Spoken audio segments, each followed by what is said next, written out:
모세의 일생을 우리가 성경에 보면은 3기로 그렇게 나누어 볼 수가 있습니다. 제1기는 태어나서 40년간 바로의 왕궁에서 성장하고 또 교육을 받는 기간 40년 제1기에 해당이 됩니다. 그리고 제2기는 40년 동안 미디안 광야에서 양을 치면서 목자로서 그냥 평범하게 살아가는 광야의 시간입니다. 특별히 이 광야의 시간을 통해서 하나님에 대해서 알게 되는 훈련의 시간, 광야 훈련의 시간이라 그렇게 말을 할 수가 있을 것입니다. 그 다음에 제3기는 하나님의 부르심을 받았습니다. 그래서 이스라엘 백성들을 애굽에서 인도에 내어서 가나안 땅으로 들어가기 전까지 40년 동안 생활한 그 광야의 기간입니다. 이게 3기로 나눌 수가 있습니다. 오늘 우리가 읽은 이 말씀은 모세의 인생에 있어서 제1기 마지막 부분입니다. 모세의 나이가 40세가 되었을 때에 어떤 일이 있었느냐라는 것을 우리에게 말씀해 주면서 우리가 무엇이 필요한가에 대해서도 우리에게 알려주는 그런 말씀입니다. 어떻게 보면은 이때가 오늘 읽은 이 말씀 이때가 모세에 있어서는 일생일대의 대전환점이 되는 그런 때입니다. 모세는 젖될 때까지는 친어머니 품에서 신앙 교육을 받으면서 그렇게 살았습니다. 그리고 난 젖을 때자마자 그는 바로의 공주인 양어머니, 바로의 공주인 그 양어머니에 의해서 왕실 교육을 이제 받게 됩니다. 여러분이 공주의 양아들, 공주의 아들이라고 하면 얼마나 교육을 잘 시키겠습니까? 근데 모세는 유년 시절 그리고 청소년 시절에 애굽의 왕자로서 전문적인 그런 교육을 받았을 것입니다. 당시 애굽은 그 지역에 있어서 가장 강대한 그런 나라였고 최고의 학문과 문명을 갖춘 그런 나라입니다. 세계 문명의 중심지에 해당되기도 했습니다. 모세는 아마 거기서 최고의 교육을 받았을 것입니다.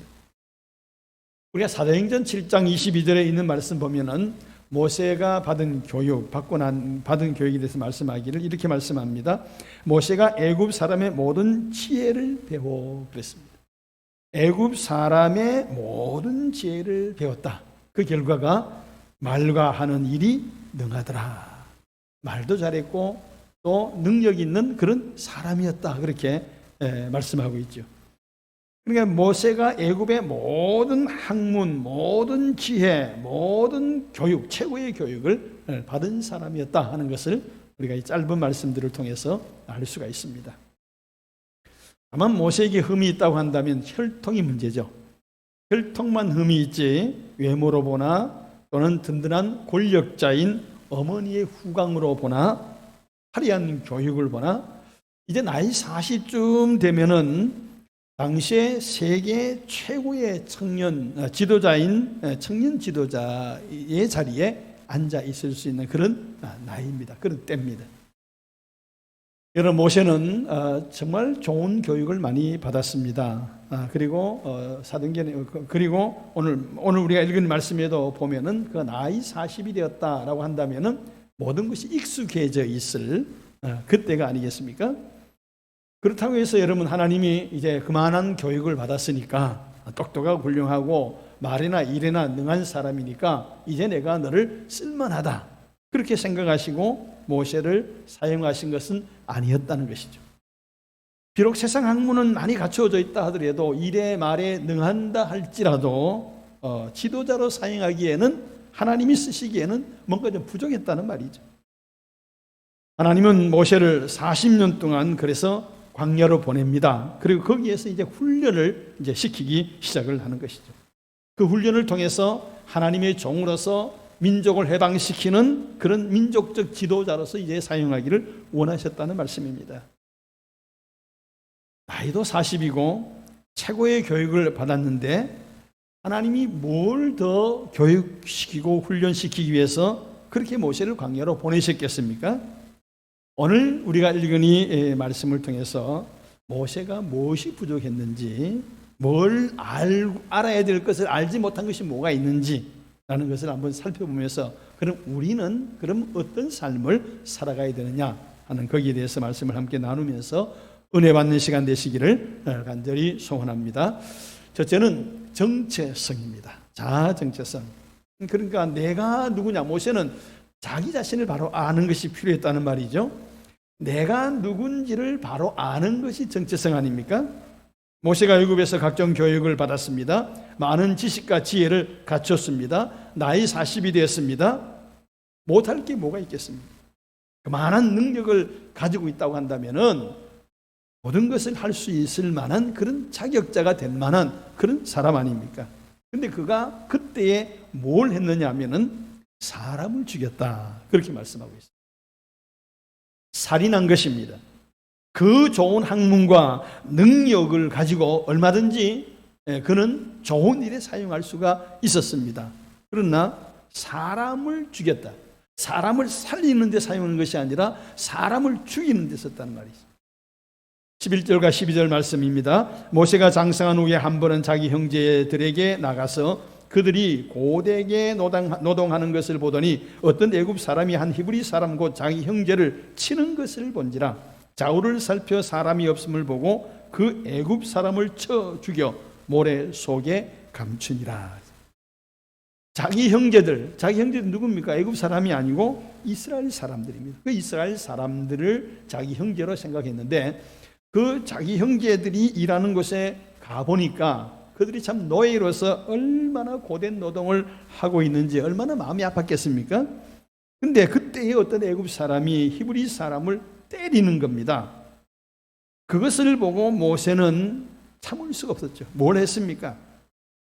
사람이 있나 없나 좌우를 살펴보고 오는 사람이 아무도 없다고 생각되었든지 애굽 사람을 쳐 죽입니다. 그리고 그 시체를 모래에 감췄다는 말이죠. 여러분, 모세는 지금 왕궁에서 배운 최고의 학문, 40년 동안 모세가 얻은 그 힘, 능력, 그 신분을 가지고 얼마든지 그렇게 억울하게 사람을 때리는, 억울하게 매를 맞는 이런 환경을 보고 시스템을 바꿀 수도 있습니다. 타일을 수도 있습니다.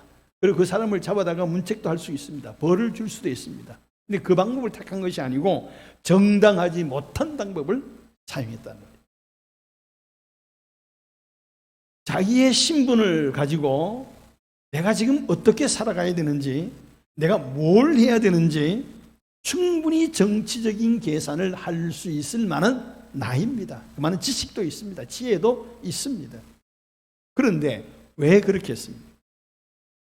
여러분, 단지 분노를 참지 못해서겠습니까? 아니면 단순한 의분이나 의없이 때문에 그렇겠습니까? 그럴 수도 있을 것입니다.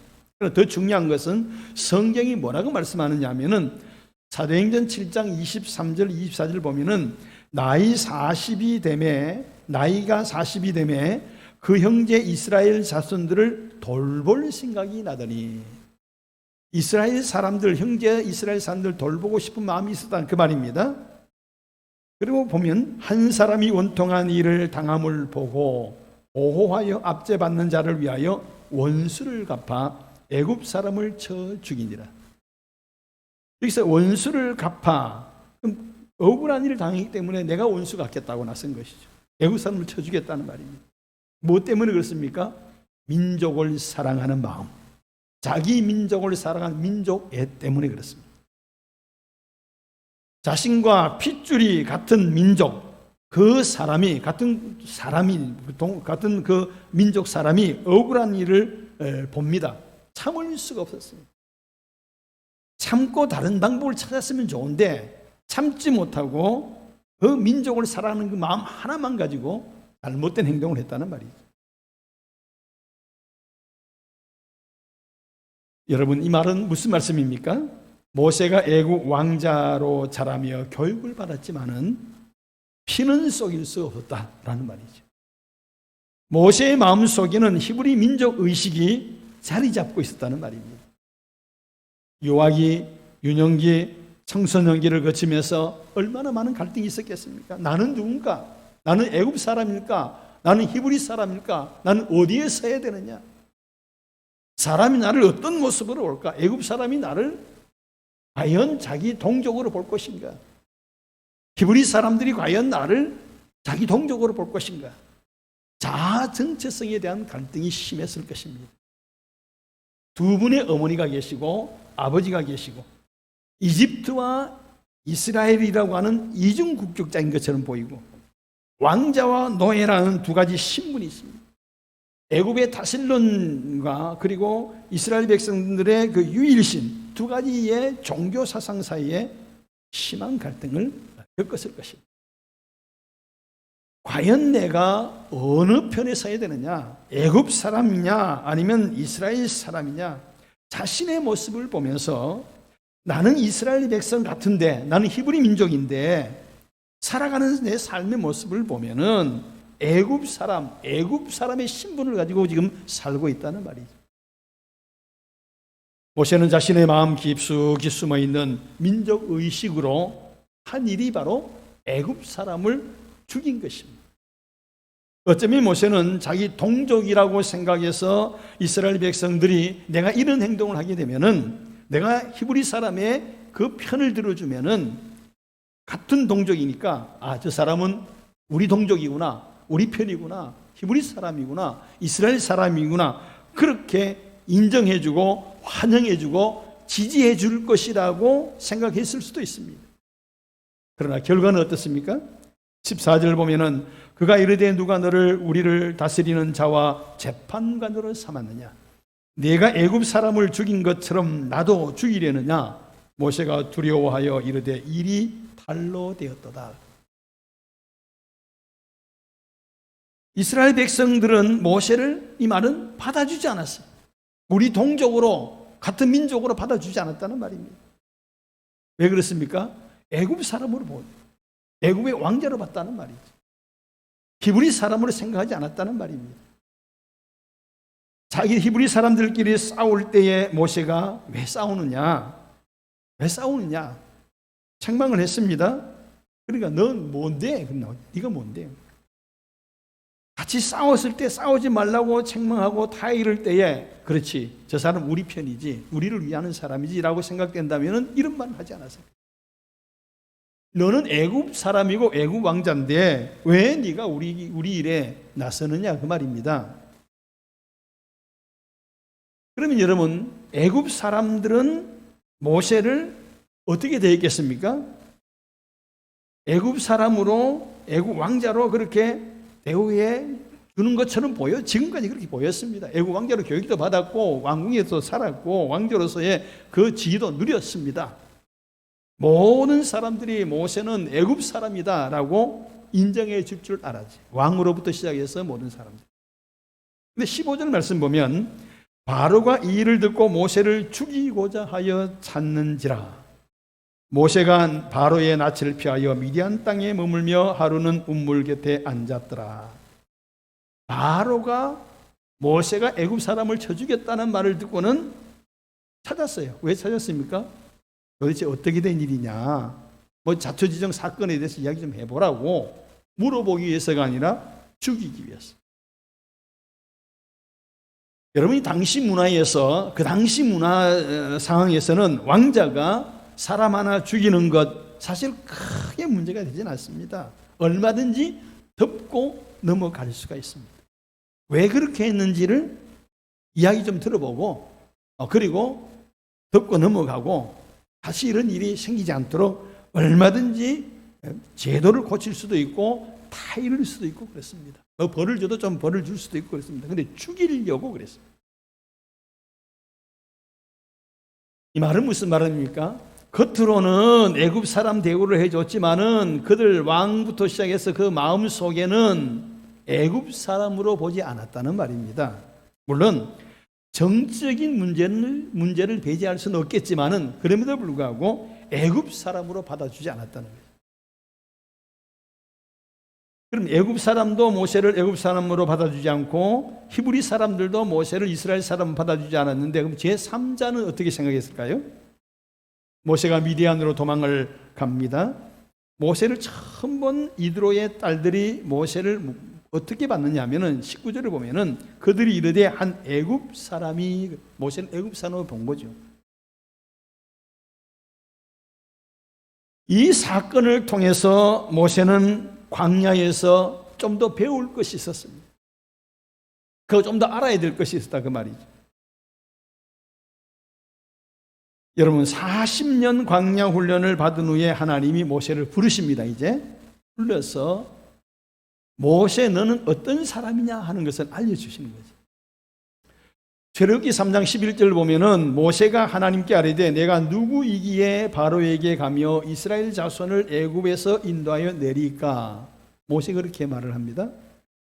하나님 내가 누군데? 물론 모세는 나는 보잘것없는 사람입니다. 40년 동안 광야에서 양만 쳤으니까 이제 내가 할 일이 뭐가 있겠습니까? 다시 말하면 자기의 정체성에 대한 물음입니다. 내가 누구냐? 내가 누군데? 내가 감히 그 일을 내가 어떻게 하겠습니까? 나는 도대체 누군데? 실패자 아닙니까? 도망자입니다. 그 물음에 하나님이 모세에게 뭐라고 말씀하느냐 하면 너는 내 백성을 이끌 하나님의 사람이라고 그랬어요. 너는 내가 부른 내 사람이야. 하나님 그렇게 말씀합니다. 넌 똑바로 알아라. 너는 하나님의 사람이야.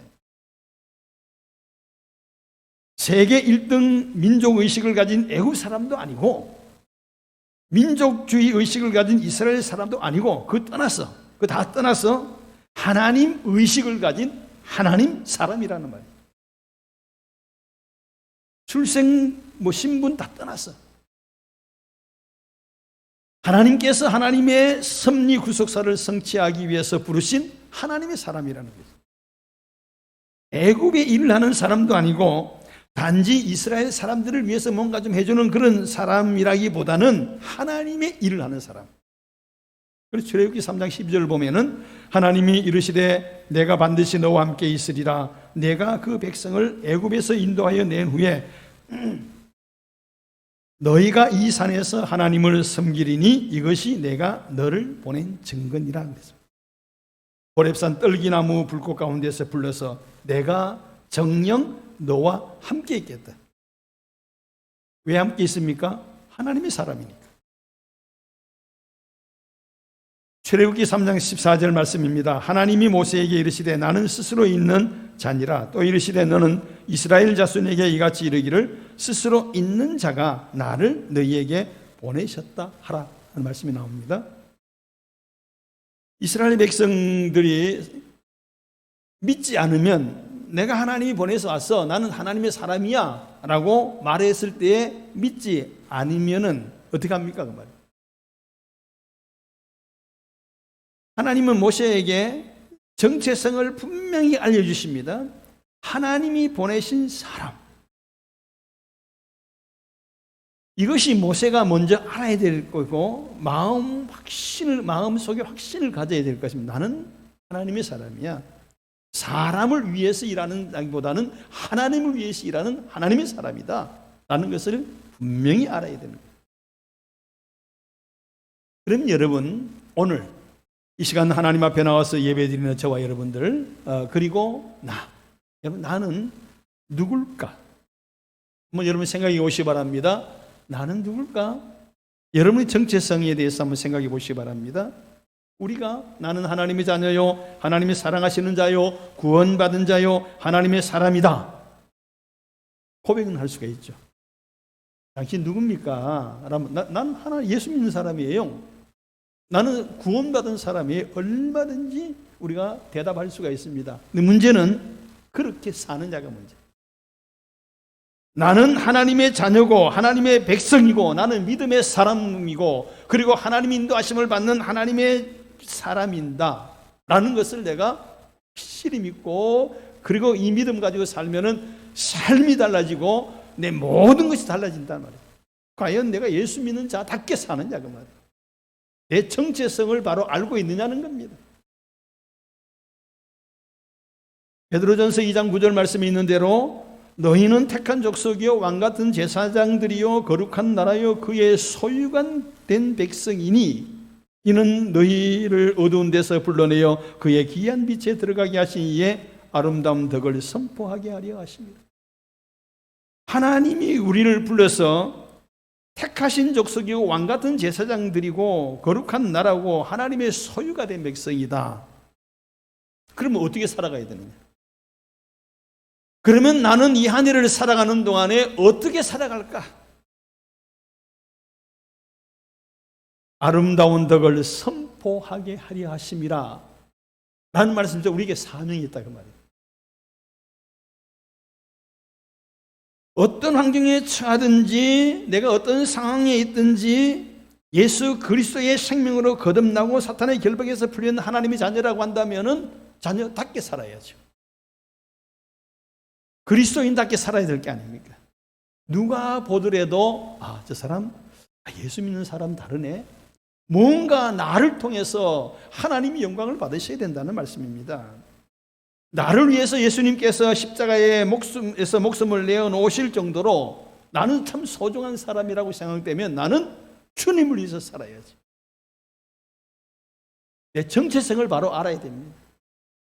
그래야 성도답게 살 수가 있고 하나님께 영광을 돌리는 삶을 살아갈 수가 있습니다. 그래야 예수의 이름으로 사랑을 나누고 사랑을 베풀고 사람들을 이해하고 용납해주고 초대교회 성도들처럼 살아갈 수가 있고 칭찬받을 수가 있다. 그러므로 여러분, 내가 누구냐? 나의 정체성을 바로 알고 바로 믿고 바로 살아갈 수 있기를 간절히 소원합니다. 그럴 때 하나님의 은혜가 얼마나 내게 충만하게 임하는가를 체험하게 된다는 말씀입니다. 두 번째는 하나님을 아는 것입니다. 이 12절 보면은 좌우를 살펴 사람이 없음을 보고 그 애굽 사람을 쳐 죽여 모래 속에 감추니라 그래요. 모세가 사람을 죽일 때 어떻게 했다는 말입니까? 좌우를 살폈다는 것이죠. 왜 살폈습니까? 보는 사람이 있는가 없는가 살폈다. 없기 때문에 죽였다. 지금 이 순간에 모세는 사람을 의식했지 하나님 의식하지 않았습니다. 좌우만 봤지 위를 보지 못했다는 거예요. 사람 눈치만 봤지 하나님 눈치를 보지 못했다는 거예요. 하나님은 모세가 이것이 부족했는데 하나님에 대해서 알지 못했기 때문에 하나님을 보는 믿음이 없었기 때문에 훈련을 시킵니다. 광야 40년간의 훈련입니다. 하나님이 보실 때는 모세는 하나님 앞에서 사는 호람대오의 정신이 없었어요. 인간의 생명에 대한 절대적 윤리의식이 없었다 그 말입니다. 이 말은 하나님을 두려워하지 않았다는 말입니다. 사람은 두려워했어요. 하나님은 두려워하지 않았어요.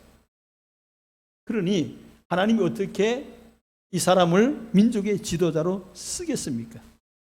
아무리 지식과 지혜가 충만해도 쓸 수가 없는 겁니다. 그래서 광야로 보냅니다. 거기서 하나님을 체험하게 하는 것이고 하나님을 만나게 하시는 겁니다. 40년간의 훈련을 마치고 난 다음에 이제 하나님이 모세를 불러서 사명을 주시는데 출애굽기 3장 13절 말씀 보면 모세가 하나님께 아뢰되 내가 이스라엘 자손에게 가서 이르기를 너희의 조상의 하나님이 나를 너희에게 보내셨다 하면 그들이 내게 묻기를 그의 이름이 무엇이냐 하리니 내가 무엇이라고 그들에게 말하리까 그랬습니다. 하나님 이름이 뭐예요? 그래 묻는 거예요. 뭐라고 설명할까요? 백성들에게 하나님에 대해서 어떻게 설명할까요? 모세는 몰랐다는 말이에요. 설명할 수 없었다는 말입니다. 그러자 하나님이 답을 알려주십니다. 출애굽기 3장 6절에 보면 또 이르시되 내 조상의 하나님이니 아브라함의 하나님, 이삭의 하나님, 야곱의 하나님 그랬어요. 하나님 누구세요? 조상의 하나님이야. 조상의 하나님. 여러분 이 말씀은 참 중요한 말씀입니다. 왜냐하면 자기들의 조상 아브라함 때에 그 옛날 아브라함 때에 계셨던 하나님, 이삭 시대에 계셨던 그 하나님, 그 옛날 야곱 시대에 계셨던 그 하나님이 지금도 계시는 거예요. 그때 계셨던 하나님이 지금도 계시는 하나님, 조상의 하나님 그 말이에요. 지금까지 살아 역사하시는 하나님, 그 말이에요. 하나님 죽으신 분도 아니고 죽는 분도 아니시고, 아브라함 때도 이삭 때도 야곱 때도 살아 계시고 보시고 계신 그 하나님이 지금도 보시고 계시고 섭리하시고 역사하시는 하나님, 그 말이에요. 430년이 지나면 애굽에서 해방시켜 주겠다고 말씀하신 그 하나님, 그냥 막연히 생각했는데 그게 아니었더라, 그 말입니다. 이 말은 다른 말로 바꾸면 이스라엘 백성들이 애굽에서 해방되는 것은 힘으로도 되지 않고 능으로도 되지 아니하고 하나님만 하실 수 있다는 말씀. 이 말씀에서 우리에게 뭘 말씀하고 있습니까? 우리가 가져야 할 믿음이 하나님에 대한 바른 믿음, 하나님 앞에서 바로 살기 위해서는 하나님이 어떤 분이신가를 바로 아는 것이 중요하다는 말씀. 여러분, 우리가 한순간도 잊어서는 안 될 것이, 하나님은 지금도 우리의 모든 것을 아시고 보시고 계신다는 사실을, 내 생각과 마음까지 통찰하시는 하나님. 깜깜한 어둠 속에서 골방 속에 있다고 할지라도 하나님, 내가 부르면 오냐? 내가 여기 있다고 대답하시는 하나님. 창세전에 우리를 선택하시고 우리를 이 땅에 태어나게 하시고 우리를 불러주신 그 하나님, 모세에게 사명을 주신 그 하나님, 우리에게도 사명을 주신다. 여러분, 그래서 우리는 이 땅에 살면서 우리의 삶을 살아가지만은 사실 우리는 이 땅을 위해서 일하는 사람이 아니라 하나님을 위해서 일하는 사람들이. 우리가 믿는 그 하나님은 과거도 계시고 현재도 계시고 영원히 계시는 하나님이십니다. 우리가 그 힘으로, 그 믿음으로, 그 믿음의 힘으로 우리가 살아가게 되면은 삶이 안 바뀌겠습니까? 생각이 바뀌고 행동이 바뀝니다. 내 힘으로 하려고 하니까 문제가 많이 발생되는 것이지. 여러분, 열정도 중요하고 열심도 중요합니다. 그러나 더 중요한 것은 하나님 앞에서 하나님의 뜻대로 하는 열정과 열심이 더 중요한 것이죠. 그래야 내 삶 속에서 하나님이 나타나기 때문에 그렇습니다. 모세가 배우고 익힌 그 많은 지식도 하나님의 뜻대로 사용하지 못할 때는 가치가 없었습니다. 그러나 하나님이 바로 알게 되니까 가치 있는 삶을. 사랑하는 성도 여러분, 금년 한 해를 살아가는 동안에 나는 하나님의 자녀라고 하는 확실한 믿음으로 내 삶이 변화되고, 그리고 하나님께 전적으로 맡김으로 내 삶 속에 역사하시는 주님을 만나고, 나를 보고 계시고 나와 함께 계시는 그 하나님, 하나님 앞에서 호람되어의 정신으로 여러분 그렇게 믿음으로 삶으로 말미암아 하나님께 영광 돌리고 쓰임받는, 은혜와 축복받는 여러분들이 되시기를 주님의 이름으로 축원합니다. 아멘. 기도하겠습니다. 하나님 아버지, 감사합니다. 귀한 말씀을 주시니 감사합니다. 죄 많고 버림받아 마땅한 저희들을 구원해 주시고 하나님의 자녀로 천국 백성으로 살게 하시니 하나님 감사합니다.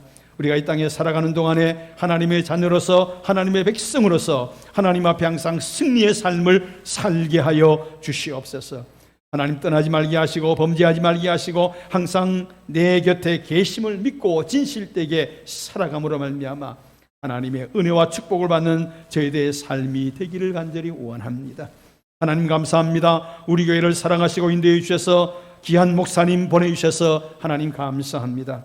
이제 신 목사님과 함께 온 성도들이 마음이 하나가 되어 교회가 날마다 부흥하며 은혜 충만하고 성령 충만한 교회, 사랑이 풍성한 교회가 되게 하여 주실 줄로 믿습니다. 그래서 이 교회에 나오는 모든 성도들마다 하나님 앞에 엎드려 기도할 때마다 응답받게 하시고 은혜와 축복받는 복된 제단이 되게 하여 주시옵소서. 한 주간의 삶도 하나님 앞에 영광 돌리는 복된 삶이 되게 하여 주실 줄 믿사옵고 우리 구주 예수 그리스도의 이름으로 기도하옵나이다. 아멘.